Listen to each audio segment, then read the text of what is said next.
हाय नमस्कार, मी स्नेहा बोगदे फॅमिलीमध्ये पुन्हा एकदा तुम्हा सर्वांचं खूप सारं स्वागत करते। कसे आहात तुम्ही सर्वजण? आशा करते तुम्ही सर्वजण मस्त मजेत आणि भरपूर आनंदात असाल। आता बनवते आहे ब्रेकफास्ट। फक्त 9 वाजलेत तुम्हाला सांगते। आंघोळ झाली माझी आणि फक्त हे किचन म्हणजे कणिक मळेस्तोवर ब्रेकफास्टची प्रिपरेशन करेस्तोवर असं ओलं कच्चं व्हायला झालं ना की काय सांगू। म्हणजे इतकी गरमी होते सकाळपासूनच की आंघोळ करून किचनमध्ये यायची इच्छाच होत नाही। असं वाटतं की सर्व कामं आटपू दे बाबा, मग आरामात जाऊन आंघोळ करते। पण एक ती सवय आहे की आंघोळ झाल्याशिवाय स्वयंपाकाला सुरुवातही करावीशी वाटत नाही। विदाऊट आंघोळीचं खरं तर किचनमध्ये यावंसं नाही वाटत, पण कधीतरी ऑप्शन नसतो। पण आता असं वाटतं सुट्टी आहे तर आपण आधी आपलं क्लिनिंगचं सर्व आवरावं, मस्त स्वच्छ आंघोळ करावी, नंतर स्वयंपाक किंवा ब्रेकफास्टला सुरुवात करावी। पण गरमी अशी होते ना, इतकं उकळायला होतं ना की स्वयंपाक होईस्तोवर असं वाटतं आपली आंघोळ झालेली आहे की नाही। आणि ही तर म्हणजे अनबिटेबल हेअरस्टाईल आहे माझी, उन्हाळा स्पेशल हेअरस्टाईल। गरमीच इतकी होते की कधी एकदाची ती केस अशी गोल गोल फिरवते आणि एकदाची बांधून टाकते, असं काहीसं होऊन जातं। चला आता आज मी ब्रेकफास्टला बनवते आहे आलूचे पराठे।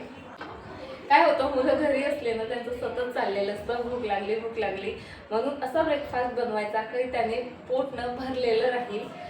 पोहे उपमा कसा आत्ता खाल्लं की लगेच भूक लागून जाते, पण आलूचे पराठ्यांनी कसं पोट छान भरतं आणि त्यामुळे मुलं मग नेहमी नेहमी मम्मा भूक लागली असं करत नाहीत। म्हणून जे आहे मी आता ब्रेकफास्टसाठी बनवते आहे आलूचे पराठे।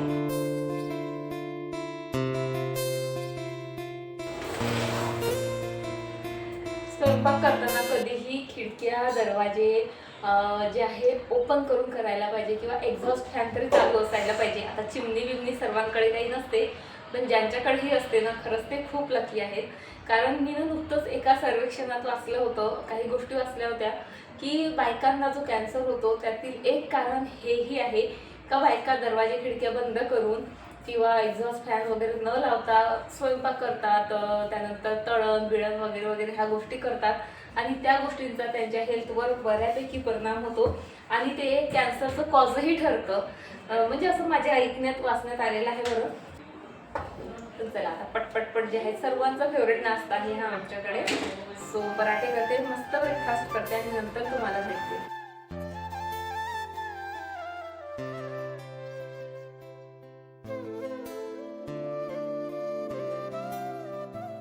किती जास्त सुंदर दिसतंय ना हे प्लांट। हे ॲग्लोनिमा आहे आणि याच्यानं इतक्या साऱ्या व्हरायटी, इतक्या सर्व कलर मिळतात की काय सांगू। माझ्याकडे तरी ही रेडवाली आणि पिंकवाली जी आहे ह्या दोनच व्हरायटी आहेत। पण माहिती आहे का, मी हे प्लांट 200 रुपयाला घेतलं होतं।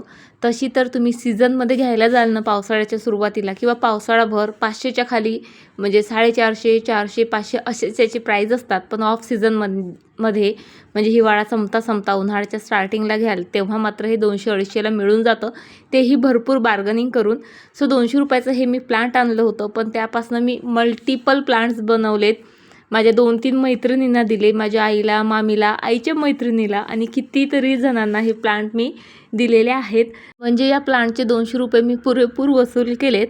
बरं, हे यासाठी सांगते, आजसुद्धा मी याची एक कटिंग काढते आहे कारण तिनं खूप मोठी झालेली होती फांदी आणि दुसऱ्या प्लांटवर येत होती, त्यामुळे त्याची ग्रोथ व्यवस्थित होत नव्हती आणि मलाही कटिंगची खरं तर गरज होती। याची कटिंग खरं तर 2 प्रकारे म्हणजे मिळू शकते। एकतर असं म्हणजे फांदी कट करूनही हे प्लांट जगतं, मल्टिपल करता येतं, किंवा खालून प्लांट्स पण येतात नवीन ते सुद्धा घेऊन तुम्ही मल्टिपल ते करू शकता। पण ते ना सध्या भरपूर नाजूक आहेत, नुकतेच निघालेले आहेत, काढायला गेली तर तुटून जातील, म्हणून मी कटिंगच घेतली। कशासाठी ते पुढे सांगते तुम्हाला। सो बघा, हे माझं एक प्लांटर आहे आणि यामध्ये हे अगावेचं प्लांट आहे। इतकं भयंकर टुसतं ना हे, याच्या जवळपास गेलं ना तर खूप टुसतं। मला बऱ्याचदा टुसलेलं आहे पण मी इग्नोर करते, पण 2-3 वेळा आरोहीच्या पप्पाला टुसलं तेव्हापासून त्यांचं चिडचिड चाललेलं होतं, असे कसे प्लांट लावते तू, किती रुततं ते, असं तसं। आणि खरं सांगू का, हे याने ना जागाही भरपूर घेतलेली होती आणि अगेन म्हणजे ते दिसायलाही इतकं सुंदर नाही, म्हणून आता मी विचार करते आहे की याला काढूनच टाकावं आणि या प्लांटरमध्ये ही जी कटिंग घेतली मी आता ॲग्लोनिमाची ती जी आहे म्हणजे ग्रो करावी. खरं तर इच्छा नाही, तुम्ही जर एक गार्डनर असाल तर असं छान फुललेलं प्लांट तोडताना काय वेदना होतात ते तुम्ही नक्की रिलेट करू शकाल. पण काही ऑप्शन नाही माझ्याकडे, कारण खरंच भरपूर जागा घेतली होती त्याने आणि त्याच्या आजूबाजूने गेलं ना ते भरपूर टुचत होतं. सो फायनली मी मनावर दगड ठेवून ते प्लांट काढलं आणि आता या प्लांटरमधली माती मला पुन्हा जी आहे म्हणजे प्लांट ग्रो करण्यासाठी तयार करायची आहे. त्यासाठी आता मी ते उन्हात वाळायला घालते आहे.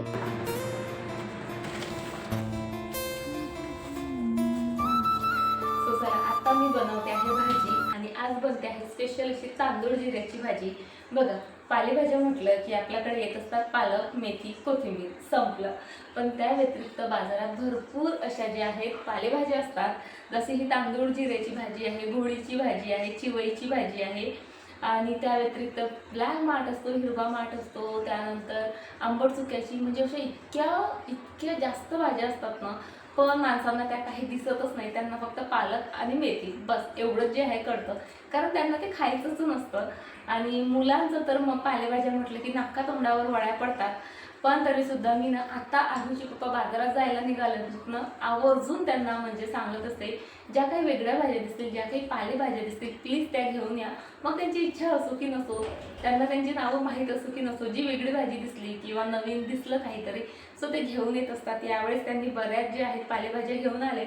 जशी ही तांदूळ जिऱ्याची भाजी आहे, गहूची भाजी आहे, चिवईची भाजी आहे. चिवईची भाजी तर या सीझनमध्ये खाणं खूप जास्त फायदेशीर असतं. ती भाजी आपल्या शरीराला आतून जे आहे थंडावा देते आणि आयुर्वेदिक गुणधर्मही भरपूर आहेत तिचे. तसेच हे तांदूळ जिऱ्याच्या भाजीचे सुद्धा आहेत. ही भाजी सुद्धा आपल्यासाठी भरपूर पौष्टिक असते. जे नवीन आई असतात ना त्यांच्यासाठी सुद्धा ह्या भाज्यांना खूप उपयुक्त असतात. याने भरपूर दूध येतं आणि बऱ्याचशा गोष्टी. बरं चला, आता मी ही भाजी बनवते तांदूळ जिऱ्याची. तुमच्या बऱ्याच ठिकाणी याला तांदूळजा म्हणतात, काय तांदळीची भाजी म्हणतात, भरपूर म्हणतात. तुमच्याकडे काय म्हणतात ते मला कमेंट करून सांगा. माझी अगदी सिम्पलशीच रेसिपी आहे, ती मी आता तुमच्यासोबत शेअर करते.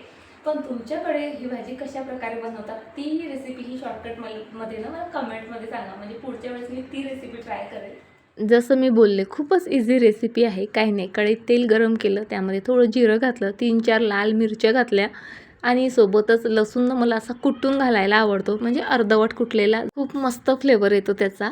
बरं चला, त्यानंतर हळद, तिखट, मसाले आणि थोडंसं मीठ घालून ही भाजी या कढईत घालायची. आता भाजी कढईभर जरी दिसत असली की ती जेव्हा शिजून येते तेव्हा ती अगदी छोट्या वाटीभरच बनते. त्यामुळे इथे 2 जुड्या तांदूळ जिऱ्याची भाजी मी घेतलेली आहे आणि जास्त वेळही लागत नाही. अगदी 5 मिनिटात बघा माझी भाजी इथे बनून तयार झाली. सो तुमच्याकडे कशी बनवतात ही भाजी मला नक्की कमेंट करून सांगा.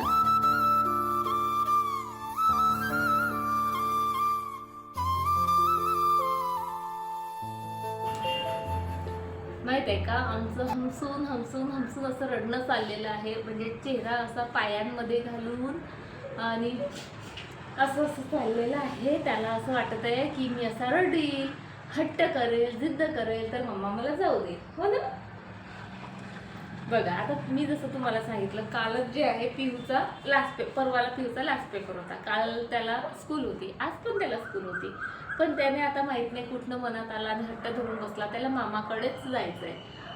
ठीक आहे, म्हणजे तिथनंही त्याचं स्कूल होतं पण तिथे तो कंटाळा करतो.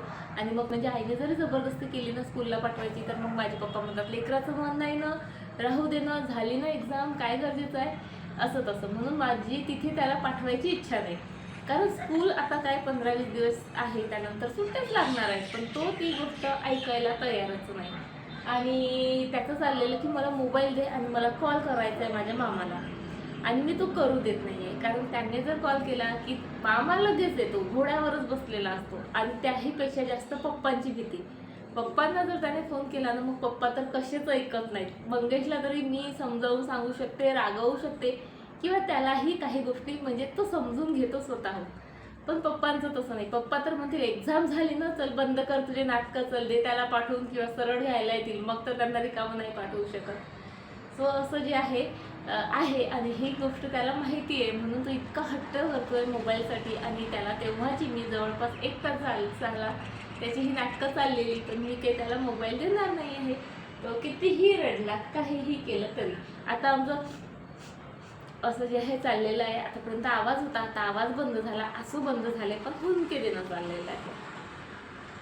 आणि आता मी बोलायला लागली ना तेही बंद झालं. कारण माहिती आहे का, मी बऱ्याचदा ना पिऊच्या खूप क्यूट अशा गोष्टींना रेकॉर्ड करत असते. खूप छान बोलतो, कधीतरी काहीतरी छान पेंटिंग करत असतो, कधीतरी दाखवू देतो, तर कधी कधी माहिती आहे का क्लिप जरी घेतलेली असली ना मी तीही डिलीट करतो. मग ती साधी पेंटिंगची असू दे किंवा ना असं पसारा मांडून घर वगैरे तयार करतो मस्त.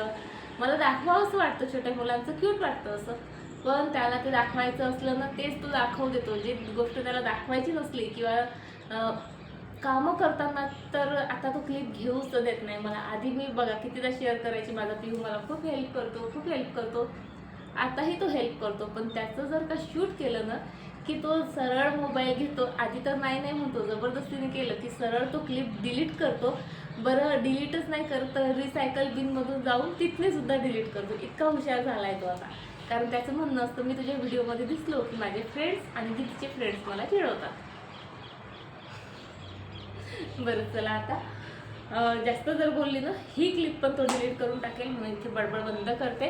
आणि हो तुम्ही या शेल्फबद्दल विचारलं होतं, म्हणून मी त्या शेल्फबद्दल माहिती तुम्हाला सांगितली. पण माझ्या वाचण्यात चुकी झाली का, कारण अशाही काही कमेंट्स होत्या शेल्फविषयीच्या, आणि म्हणून जे आहे मी काल शेल्फबद्दल माहिती जी आहे तुम्हाला सांगितली. आणि काल ना भरपूर कमेंट्स आले की ताई आम्हाला फक्त शेल्फविषयी माहिती नको होती, तर त्यातील सर्व डेकोरेटिव्ह आयटम्स आम्हाला जवळून बघायचे होते, किंवा तू कोणत्या कोणत्या गोष्टी बनवलेल्या आहेत त्या जवळून दाखव.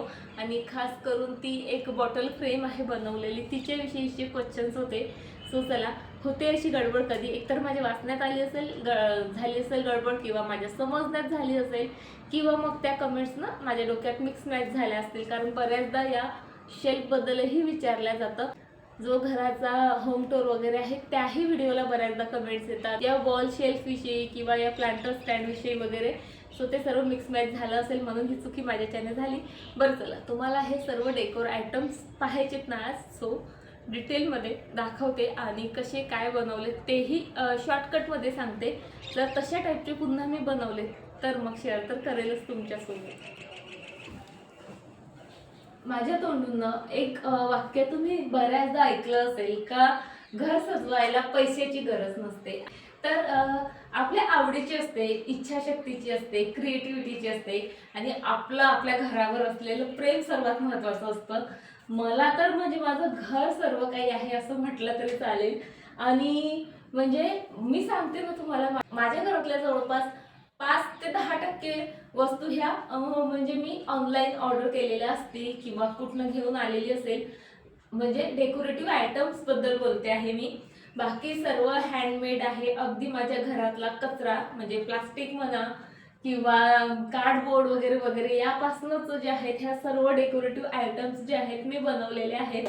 माझ्या घरातलं जे काही वेस्ट मटेरियल होतं त्यामध्ये मी माझी क्रिएटिव्हिटी मिक्स केली आणि जे आहे माझं घर सुंदर असं सजवलेलं आहे. आणि खरं सांगू का, प्रत्येक गोष्टीसाठी पैसे मोजायची काहीही गरज नसते. तसंही आपण हाऊसवाईफ, घरात भरपूर कामं असतात, मान्य आहे मला, तरी प्रत्येकीची काही ना काही आवड निवड ही असतेच. पण घराच्या कामांमध्ये वगैरे आपण त्याकडे लक्ष देत नाही. आणि मी तीच एक गोष्ट करते, मला माहित आहे मला काय आवडतं, मला काय करायचं आणि कशातनं मला आनंद मिळतो. त्यामुळे माझ्यातली ती गोष्ट मी ओळखली. घरातल्या कामांसोबत स्वतःच्या आवडीनिवडींनाही मी तेवढंच महत्त्व दिलं आणि माझं घर सजवलं. बरं चला, आता सर्व वस्तू कशा काय बनवल्यात, किंवा तुमचं म्हणणं होतं ताई जवळून दाखव, सो जवळून दाखवते. थोडाफार धूर असू शकतो त्यावर, कारण आमच्याकडे म्हणजे कालच जरी मी क्लीन केलेलं असलं तरी आज जसंच्या तसा धुळीचा थर जो आहे जमा होत असतो. सो तेवढं फक्त एक्सक्यूज करायला. चला आता पटपट सुरुवात करते. सो हे काय, सो हे ना मी ह्याचं पेन होल्डर म्हणून बनवलं होतं. आणि हा एक कप आहे जो वरच्या साईडनं ना जरा टिंचरला होता, यूज होत नव्हता. सो त्यालाच मी असे पाय वगैरे लावून जे आहे त्याचं जे नाक असतं त्याला हात बनवून असं सुंदर जे आहे पेन होल्डर बनवलं होतं. पण इतकं क्यूट बनलं ते. आणि पेन ठेवले असते तर मुलांनी ते काही टिकू दिलं नसतं, म्हणून मी इथे ॲज अ शोपीस म्हणून ठेवलेला आहे. त्यानंतर हा सुद्धा एक कपच आहे आणि याला काहीसं एक मुलगा बनवला जो डोक्यावर उभा आहे असा समथिंग. सो हे प्लांटर पण खूप क्यूट आहे. आणि त्यानंतर तुम्हाला इथे हे मोर जे दिसत आहेत ते माझ्या आईने अयोध्येवरनं आणले होते. त्याला मी असं मोर पंख लावून जो आहे रिअल टच द्यायचा जो आहे प्रयत्न केलेला आहे. त्याखाली बघा तुम्हाला हे जे बर्ड हाऊस दिसतंय ना, हे कार्डबोर्डचं आहे. तुम्हाला विश्वास नाही बसणार, पण फक्त कार्डबोर्ड आणि वॉल पुट्टीपासून मी हे बनवलेलं आहे. जवळून दाखवते बघा.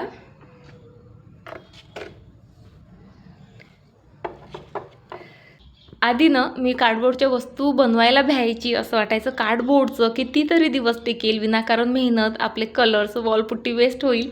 पण जेव्हापासनं मी हे म्हणजे बर्ड हाऊस बनवलं तेव्हापासून रिअलाईज झालं नाही, कार्डबोर्डच्या वस्तूसुद्धा टिकतात, म्हणजे त्या टिकवाव्या लागतात.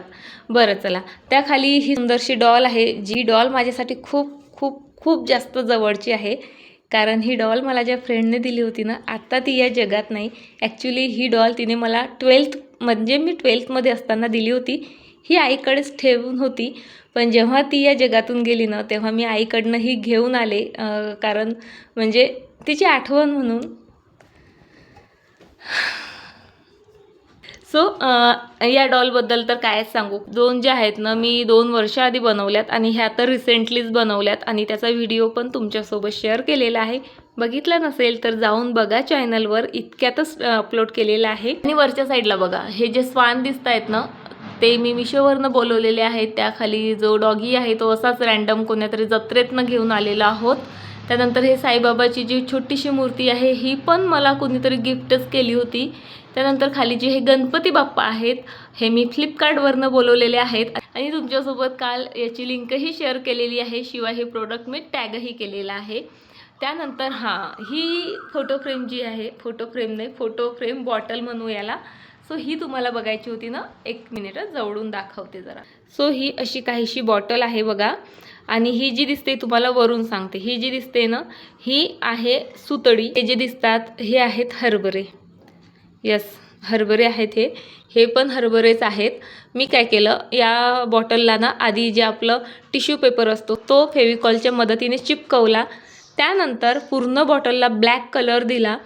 त्यानंतर हा जो दिसतोय हा ओशन ब्ल्यू कलर, म्हणजे आय थिंक ब्ल्यू आणि काय ग्रीन कलर मिक्स करून जो आहे तो दिला. इथे एक आमचा फोटो छान व्यवस्थित कट करून चिपकवला. त्याच्या आजूबाजूला जे आहे हरभरे चिटकवलेत, त्याला ब्लॅक कलर दिला आणि त्यानंतर त्याला हे जे दिसतंय सिल्वर कलर जे आहे थोडंसं हायलाईट केलं आणि हे हरभरे असे मागच्या साईडला सुद्धा मी चिपकवलेत. म्हणजे ही बॉटल अशी जरी ठेवलेली असली ना तरी पण छानच दिसते. आणि आता बघा, हा फोटो याला लावून जवळपास 2-3 वर्ष तर झालेच असतील, तरीही जसाच्या तसाच आहे. कारण मी काय केलं, या फोटोसहित पूर्ण बॉटलला जे आहे वॉर्निश केलं होतं. जे ऑइल पेंटच येतो बघा, एक क्लिअर ऑइल पेंट येतो, तो ॲज अ वॉर्निश म्हणून मी या बॉटलला दिला होता. त्यामुळे हा फोटो इतक्या वर्षापासून जसाच्या तसाच आहे. इवन मी ओल्या कपड्याने पुसलं ना तरीसुद्धा त्याला काहीच होत नाही. सो अशी काहीशी जी आहे.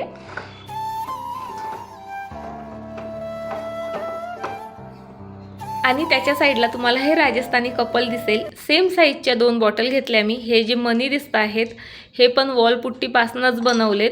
त्यानंतर ही लेडीनं यावर ड्रॉ केली. ही जी तिची साडीचा पल्लू दिसतोय हा मी पेपरपासून बनवला, तो चिटकवला. त्यानंतर त्याला ऑइल पेंट दिला. ज्वेलरी वगैरे ज्या लेसेस असतातच आपल्याकडे बघा डायमंडच्या वगैरे, त्यापासून बनवली. सोबतच हा राजस्थानी जो व्यक्ती आहे त्याची फक्त ही पगडी आणि मूछ आणि हात एवढंच जे आहे वॉलपुट्टींनी बनवलं. बाकी सर्व पेंटिंग आहे.